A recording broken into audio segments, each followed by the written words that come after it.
Imagine a mother planning to use her own children as the ultimate bargaining chips, the final cards to play as her global influence begins to fade.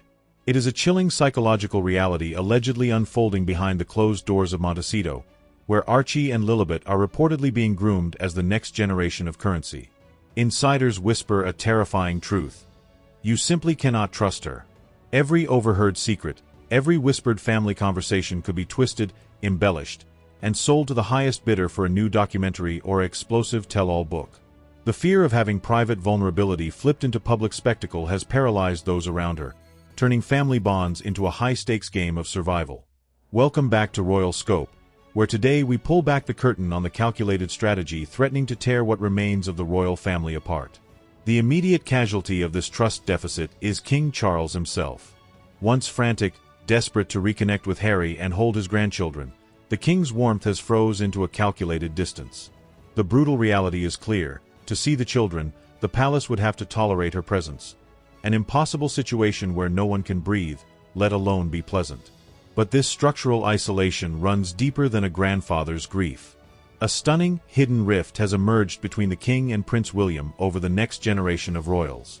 Charles, desperate to spare William's children from the generational trauma he endured, begged to take an active role in raising them. William's response was a swift, devastating execution of boundaries.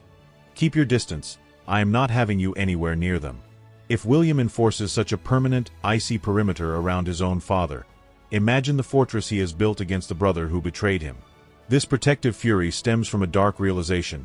Harry's world has become a place where privacy goes to die, a stage where innocent children are allegedly treated not as family, but as corporate assets. While London recently erupted in the grand pageantry of Trooping the Colour and the historic Garter ceremony, the palace delivered a masterclass in silent dignity. Kensington Palace released a single, unembellished sentence at exactly midday. Prince George will attend Eton College this September.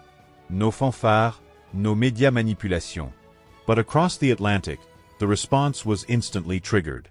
Like clockwork, whenever the Wales family commands the spotlight, a perfectly timed, softly lit photograph of Archie or Lilibet mysteriously leaks to the press. Observers claim these are not proud parental moments. They are weaponized optics designed to hijack the global narrative. Exactly 70% of our journey is complete, which brings us to a haunting question. When Archie and Lilibet grow up and read the history books, will they forgive the choices made for them, or will they demand a reckoning? If you want to stay updated on this unfolding psychological drama, hit that subscribe button right now, turn on notifications, and drop your thoughts in the comments below. Your support ensures Royal Scope continues to expose the truth. The tragic irony is that Harry is finally starting to see the hollow space in his life. At 41, the former combat pilot looks at William's stable, nurturing household and feels a profound, creeping regret. He watches George step confidently toward Eton, Charlotte carrying herself with authentic grace, and Louis shielded in childhood warmth, and something stirs. Harry desperately wants to prevent history from repeating itself, terrified of running out of time with his ailing, 77-year-old father just as he did with Princess Diana.